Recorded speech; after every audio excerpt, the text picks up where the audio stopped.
events every Monday to Friday by 9:05 a.m. as women across Nigeria tackles trending issues, one honest, thought-provoking discussion at a time. Because when women speak, the world listens.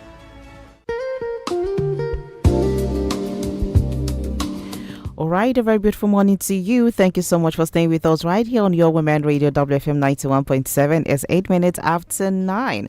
Right here on Nigeria's first radio station for women and their families. And yet, it's a beautiful new week. It's Monday. So happy new week to you. Today is the 19th day in the month of January 2026. I hope that, you're feeling great. You woke up feeling energetic for the week and you're just ready to conquer on. All right, because we are rooting for you wherever you are and anything you decide to do, as far as it's good and it's legitimate and it's not hurt your neighbor. I mean, we are definitely ready. We are rooting for you, rather. All right, my name is Rose Yusuf Kaiser. This is her lens, where we get to discuss, dissect, and disagree on topical issues right here on Nigeria's first radio station for women and their families.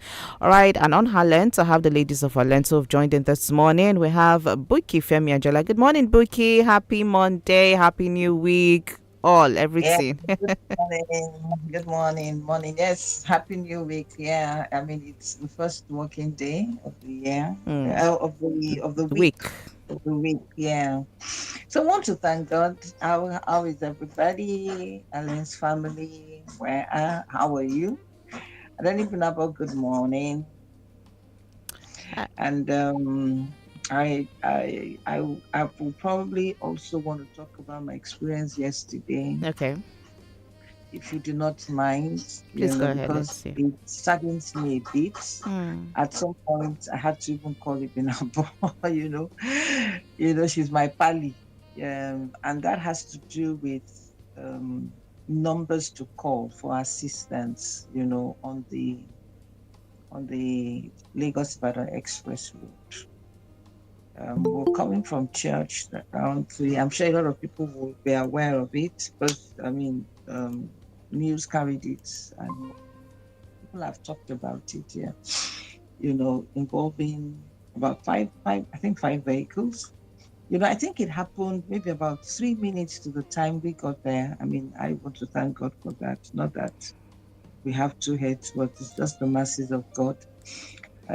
Because it was more like it just happened. And people, I mean, Nigerians are beautiful souls. I'm telling you, everybody was there trying to save, people, getting them out. I don't know the cause of the whatever, I don't know the cause. And my own was that, there were lives that were injured. Thankfully, there was no death, but hey, there was a particular boy, his legs had been broken. And the mother also was full of blood, saying, this is my son, this is my son. Yes, first, whatever, you lie down and all that, waiting for, and timely, whatever. So this is where I was even going, And of course, in such things, everybody has different things. People were rescuing them. Of course, Nigerians, people were crying, hey, and all that, putting their hands on their head. And of course, the paparazzi people, which one? Everybody has their own, because people were able to report and all that. In fact, there was a reporter, who was going to work. I mean, I identified him.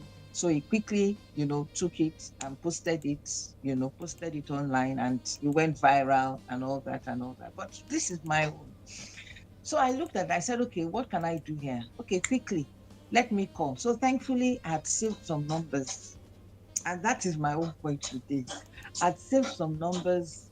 I saved it as emergency, first assistance, help and emergency, all these 911, 112, 767, I kept calling. It was not going. It was not going, or nobody was speaking at all. It was not going. Hey, God. At a point, I had to call, that the person that I identified, I know him. I was going to work. I said, okay, fine. You posted it. What else can we do? We need to call emergency, because I was looking at that boy that had broken legs, blood over and everything, and even there were other people too, but he was the one for me, though he was still lying down, obviously, because can't move, you can't just let him until the experts come in. So at a point, I remember that, okay, there is a particular number. So on, Lagos Ibadan Express Road, I'm on their platform as well and all that. So they shared a particular list of numbers. I quickly went there. I called this number 0700-2255-372 for road accident. It was not going as well. I was wondering that, in fact, that one, it was more like something about leave a message or something. I mean, I really wasn't out for listening to something, but my own was that I wanted to get somebody to say, you know what? Even if somebody had called, I don't want to assume that somebody had called. You understand? That let people just be bombarding them anywhere, because anything can happen to some of them, shock and all that. At least they're still breathing. But those numbers, at a point, I had to call. I said, Ibenabo, call anybody you want to call. Ibenabo said, these are the numbers here. I said, call anybody that you want to call. So, but thankfully, at some point, they now said FRSC came and had taken the victims. That my own is, why were those numbers not going? That's I want to rest my case. Thank you. This is really sad. I mean, in a country like ours, this is really sad. I can remember, this was one of the things that was being spoken about during the case of Anthony Joshua, the accident that he had, with his friends, that took the lives of, his friends. This was almost similar, situation that a lot of people pointed out, that where are the ambulance? Who do you even call? And even if you call, how can help get to you within, the first 10-15 minutes of all of this happening? Because this is what is obtainable in Senate climes. But here, they will give you number, you go call, you no go. Or even if you go safe, before person go pick, and then you must start hearing one excuse or the other. We no get where. We don't know where the driver did. This one. 2026, this is tiring, but at least thank God that we're able to save some lives, or rather the lives of especially for that young boy who you saw. So sorry that you had to go through all of that, Ibina, but hopefully Buki, hopefully Nigeria will get to a better place. Oh well, this is definitely enough to make one, think hard and even, think how sad things can be in Nigeria. All right, let's get to hear from Ibinabo this morning. Good morning, Ibinabo. How's your weekend? And welcome to the new week. Yeah, thank you. Good morning. Good morning, everyone. Good morning, Buki. Good morning, Susan. Good morning, Rose. Good morning, everyone. What happened yesterday? I just didn't want to. When Buki called me, she called me, I had to put myself together. I just drove past there just a few minutes ago. Wow. I wouldn't know whether she had gotten to that point. She was going to Lagos. She was coming in from somewhere around the axis of, that's axis, but, she was actually going to Lagos. And when Buki told me, when she was talking, in my mind, I was like, okay, I was asking the questions in my mind. What kind of vehicles? That kind of a thing, because I know that she went in a car. So I was just trying to be strong. I didn't show my fear. I mean, you wouldn't even notice, because I realized that Buki wouldn't notice. Yeah. So immediately we ended the call. I quickly called my daughter first. That, where are you? She said, when she mentioned where she was, I said, you just drove past that area. There's an accident, a ghastly one at that. She was, for hearing her voice and knowing that, okay, this is not the voice of somebody. I was saying, Father, I thank you. I was so grateful. Thereafter, I started making calls. I already called everyone in the house, start calling these numbers, started calling people and all of that. Even the group of Lagos Ibadan Expressway that Buki mentioned, I called a lot of people there. I saw what was going on and everything. And like Buki rightly said, the area it happened was not an isolated place. So there should have been help, prompt help at that. You see, we need to plead with the federal government and the collaboration of Lagos and Ogun State government in this, along this Lagos Border Express way axis. We need prompt response. On that same axis, Anthony Joshua had his own share. Yeah. There are times that the doctor will tell you, if only this person was brought back some minutes earlier, this and that, they would have been able to save their lives and everything. We don't like to hear such stories. How much are we budgeting for this? I mean, there should be, sometimes when I'm driving past that expressway on the long bridge, I see some police officers at different points. And I appreciate whatever police DPO for that, because they are the ones responsible for fixing these officers along that expressway.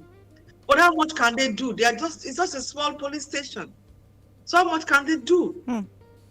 Even they were involved too. They were called and all of that, and they all came.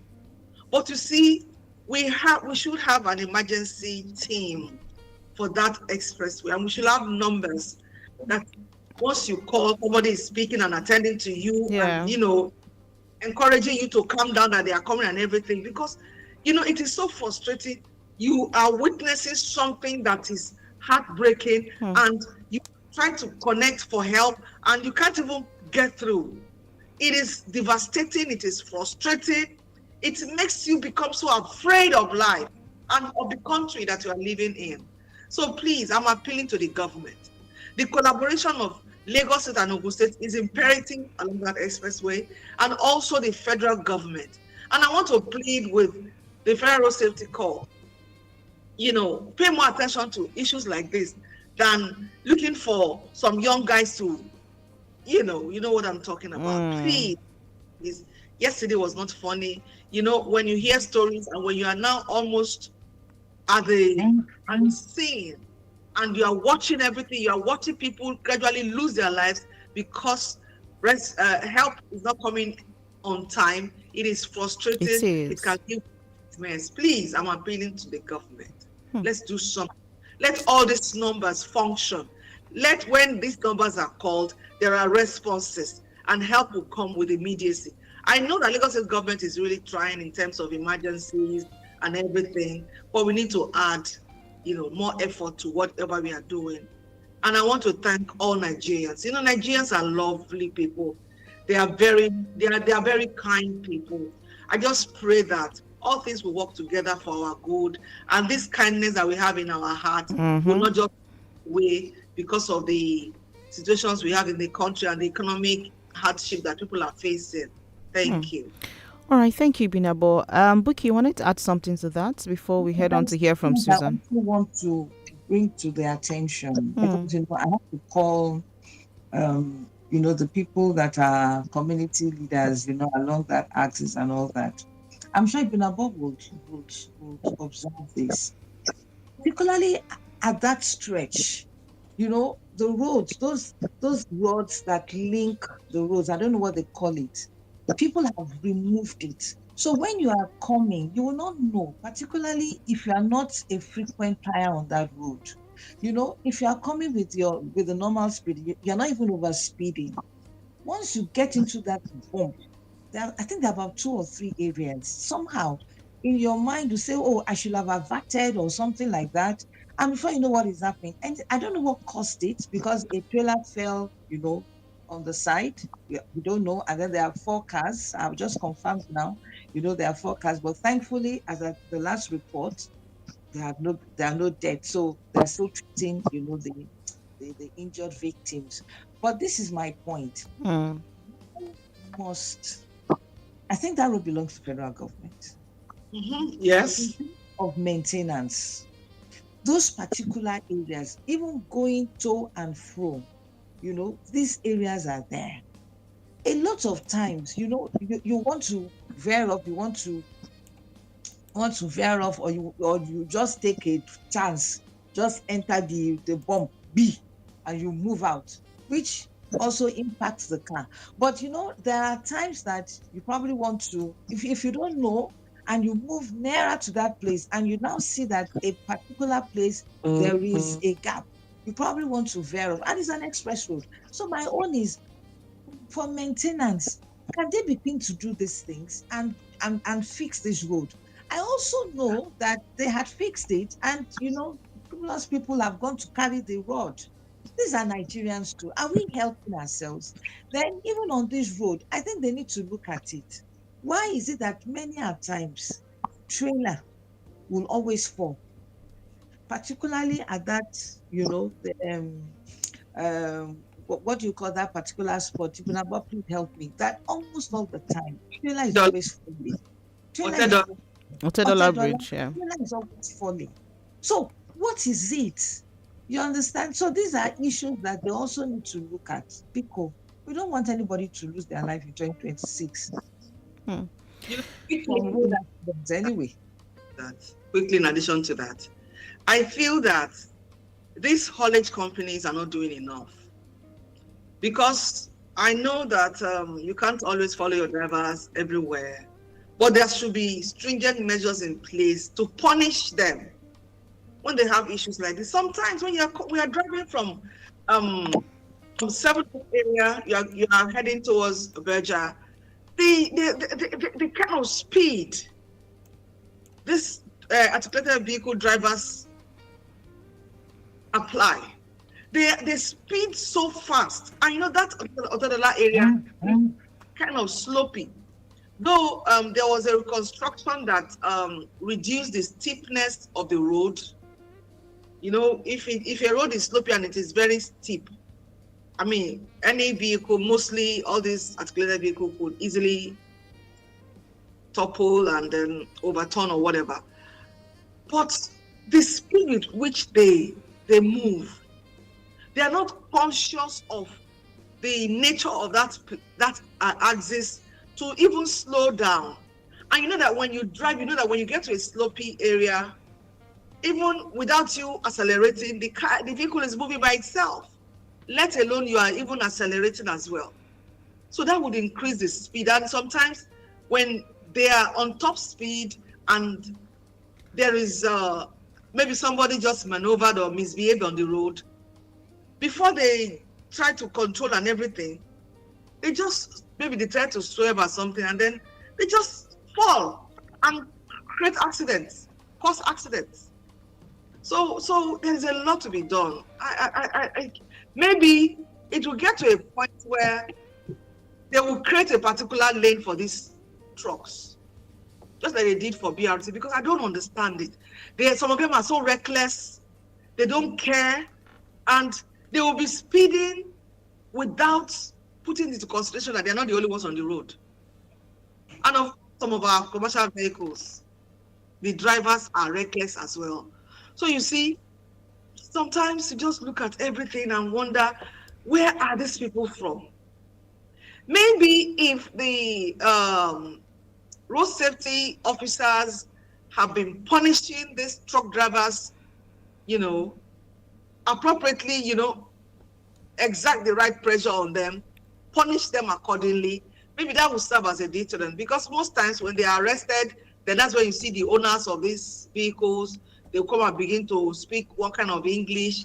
They want to do whatever. They start making phone calls, and at the end of the day, the vehicles are released, and at the end of the day, the driver is released to go and work, and everything will just die there. Everything will just be swept under the carpet. Human lives, when it is gone, you can't take it back.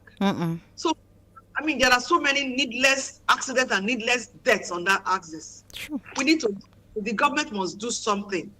If they need to make sure that some of these vehicles cannot ply that road on certain hours of the day. So, because this recklessness is becoming unbecoming. I mean, we're just tired. Each time you travel through that area and you are back home, it's like, oh my goodness, I just went there and I'm back. Thank God. Be responsible. You have other road users. You're not the only one using the road. So you have to be responsible when you are on the road, whether you are driving a massive vehicle or you are driving a tiny keke napep. Please, let's be responsible. Thank you. Thank you so much, Ibinabo and Buki, for bringing all of this to our attention. That road is almost like, an everyday kind of, occurrence happening. It's too frequent. It happens every now and then. By now, we should have seen that something should have been done, even if it's to station maybe some kind of healthcare system just around, at least for first aid within the first 15 minutes before they even get the people to the hospital. Even if it's something like that, we can just station, even if you know reach primary health care, if not just small cubicle to just put in at 3 or 4 just along this road, at least after some kilometers you have this, but these are some of the ways we can curb this. But let's hear from Susan. Hi, Susan. Good morning. You're welcome to her lens. Happy New Week. It's unfortunate that we're starting the conversation this way. This is not how I wanted to start it, but because of the accident that happened. So I just want to hear from you. You died in Abuja.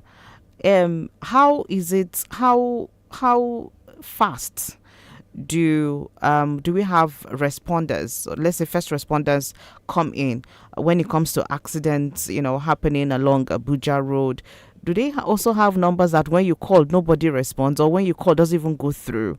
Let's hear what happens as regards to accidents, highway accidents, and how when I say the government or the right appropriate authorities get to respond to such. Morning, Rose. Good morning, Madam Buki, Madam Ibinabo, and good morning, her Lens family. It's sad. It's really sad to start this way. But again, our heart goes out to those who are injured, who stepped out of their houses, going to do one or two things, and they had that fatal accident. I want to say that this is an opportunity to also call on government, states, and what have you. The truth is this: it's not happening only in Lagos, it's happening here in Abuja, it's happening in, there's this accident that claimed 9 lives. I heard of one, there was a family coming back from the east back to Abuja, and everyone was cleared. Ew. Everyone was cleared. Ew. And listening to what Madam Buki went through just triggered me. It just took me back to 2010, I mean.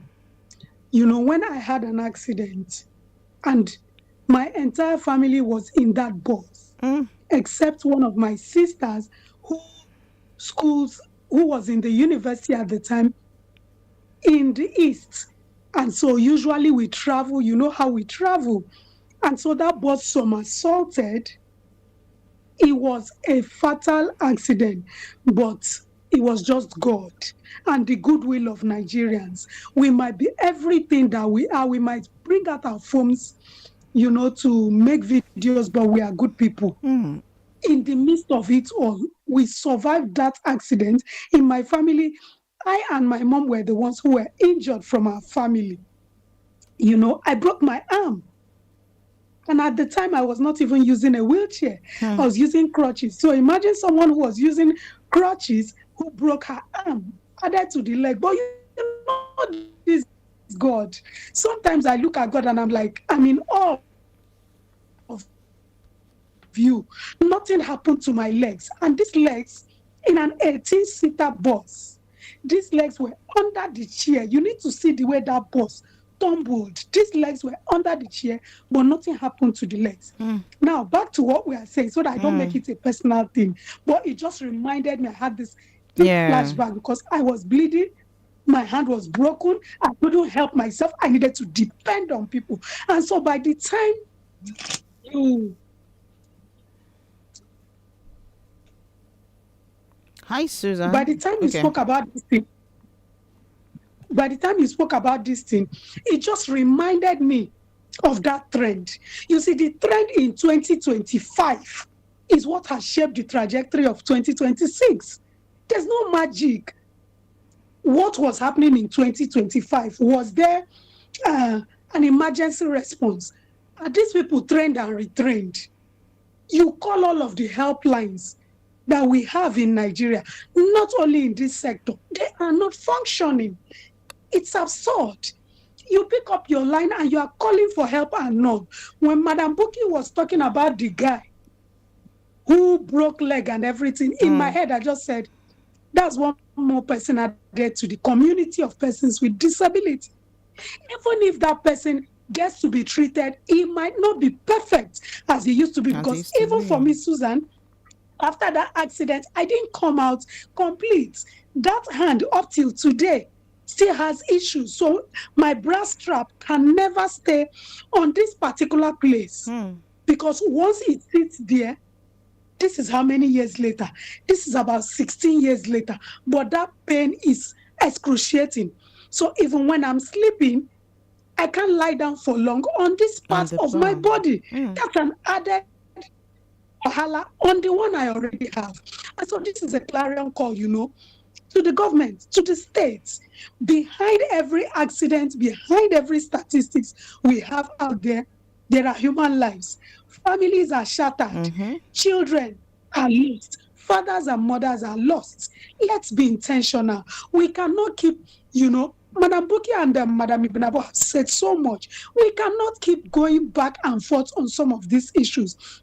How committed are our state governments to ensure that these critical areas, are addressed so that people receive interventions? Was it not just last week we were speaking of someone who health services forgot scissors in their stomach?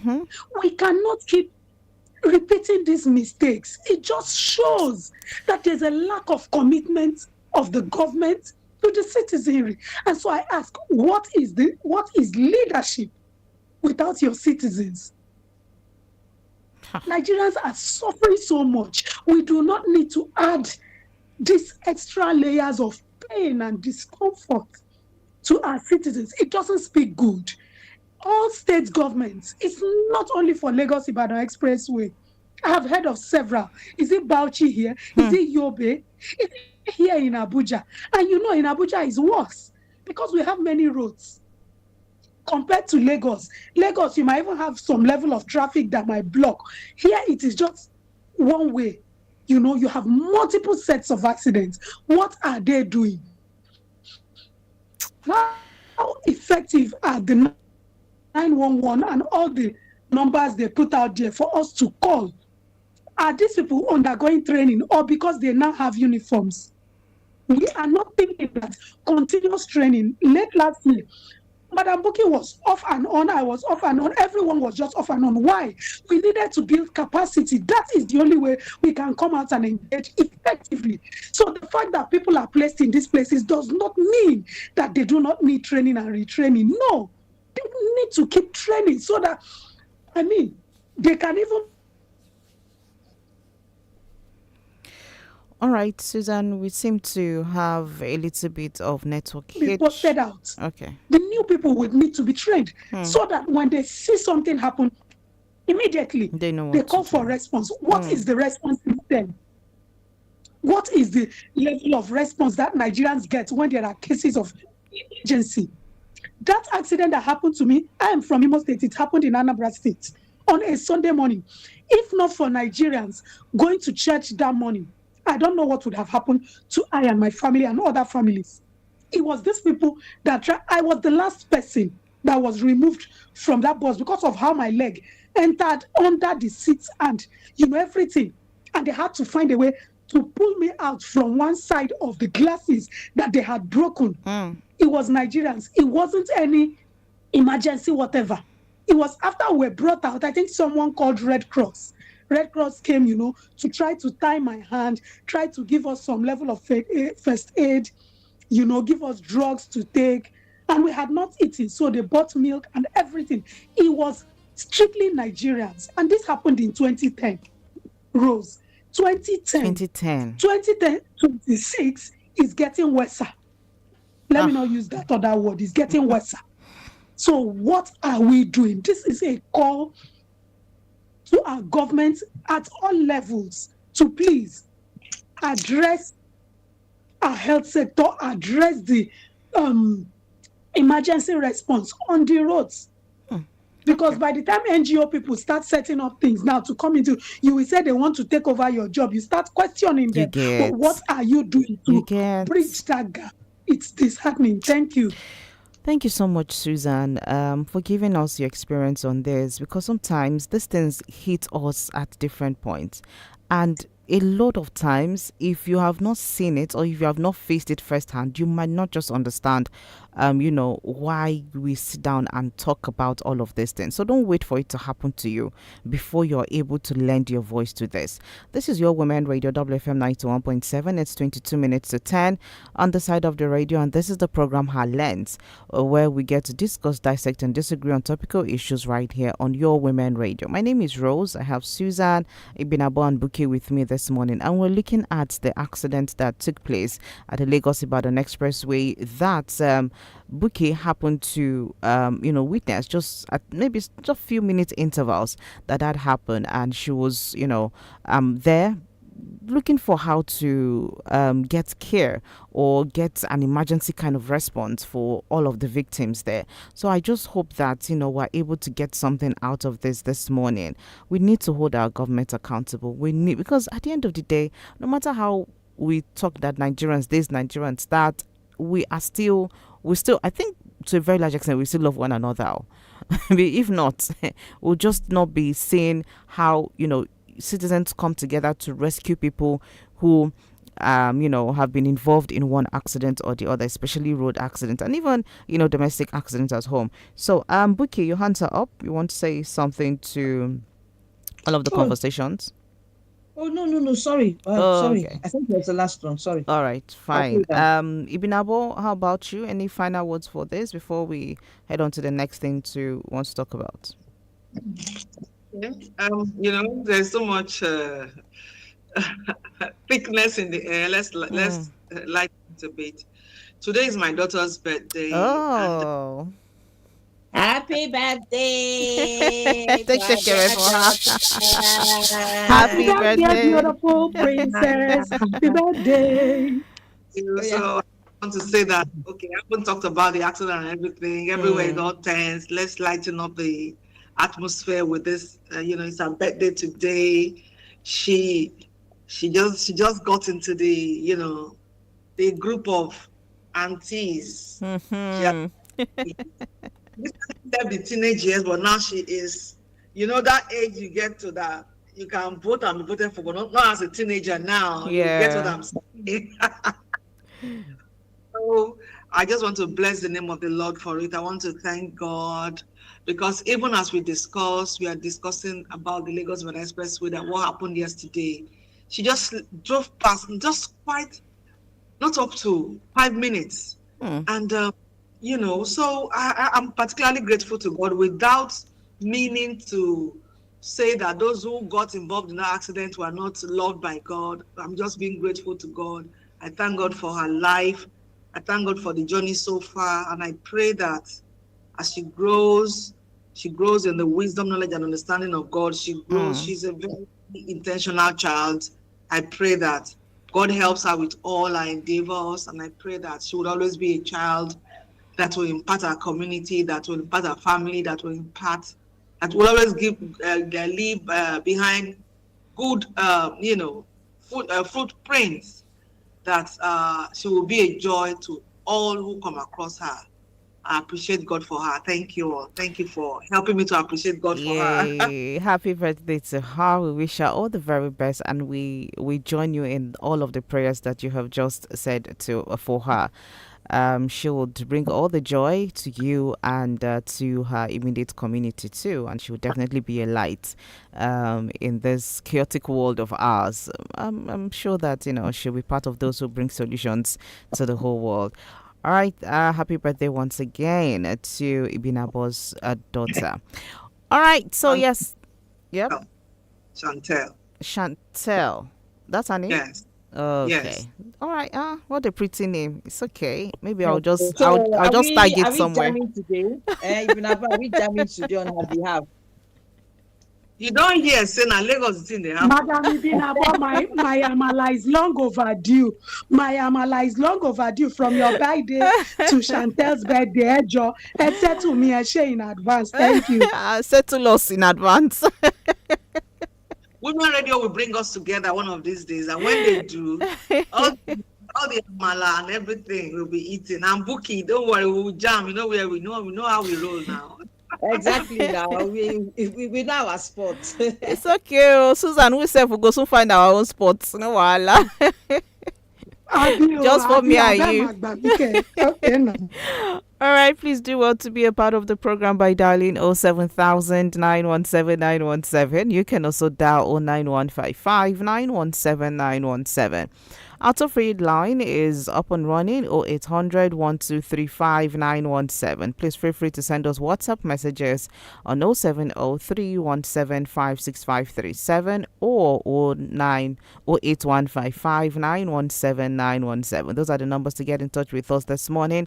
We started up with the accidents that happened along the Lagos-Ibadan Expressway with no emergency lines that were working.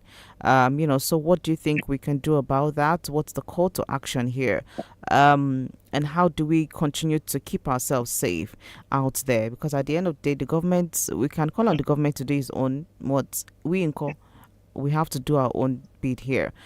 Driving safely, being careful, don't drink and drive, don't get distracted, don't use your phone while driving. All of these things, I keep saying it every day. But we dey hear, if they enter one ear, if they come out for the other ear. Sometimes we dey feel like say, I don't dey drive for 15 years, I don't dey drive for 50 years, nothing happen. So why the thing can't happen now? But meanwhile, hello, good morning.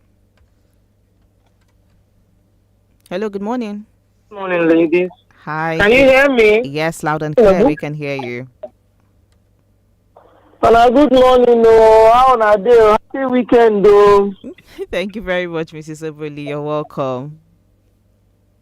Thank you for Chantel's birthday news that came to Dow's attention. I am tired of these unnecessary complaints on avoidable deaths that we witness in Nigeria. More like we are endangered species in our own country. It's so disheartening.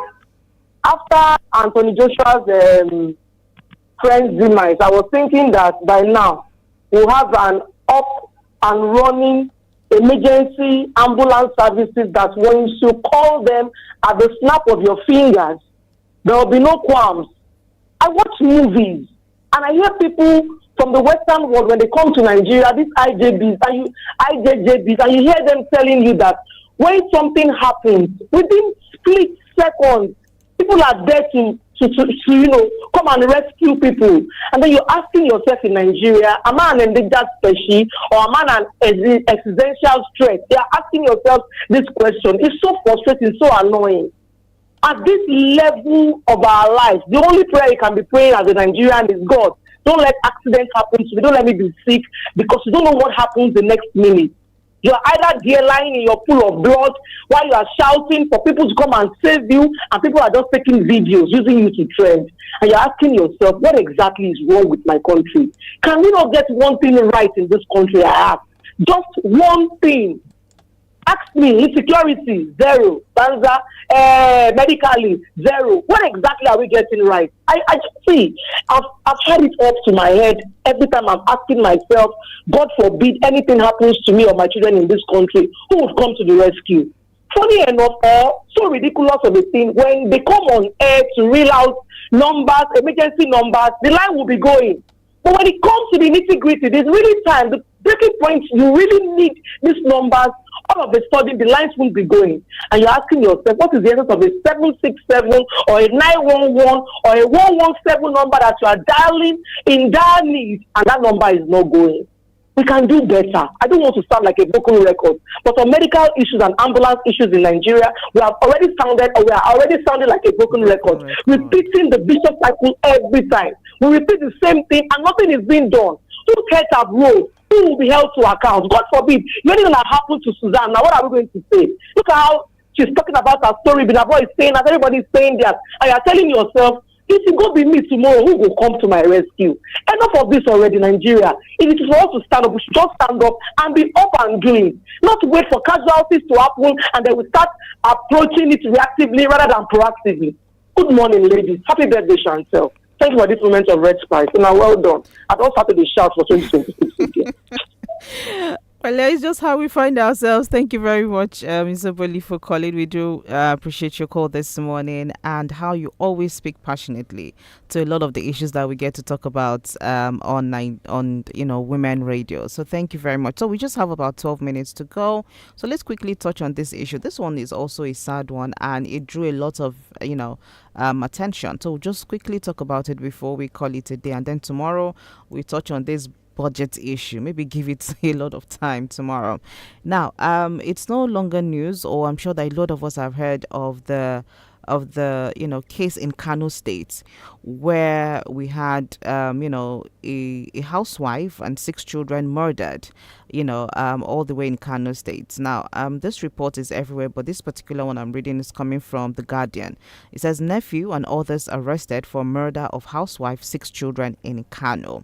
All right, so it goes on to say that the operatives of Kano State Command have arrested 3 suspects in the brutal killing of a mother and her 6 children less than 24 hours after the dastardly act in the ancient city. Now, among those arrested, or among the suspects was Umar Awolu, a 23-year-old who is said to be the nephew of the late mother of the 6. Now, the last baby, who is just a toddler, was actually thrown into the well.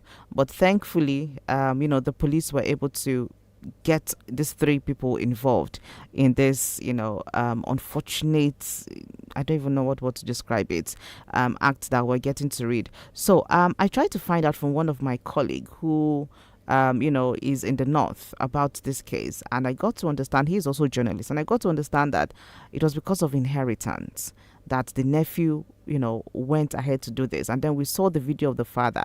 I can just imagine what the man is going through. All right, so this brings a lot of question.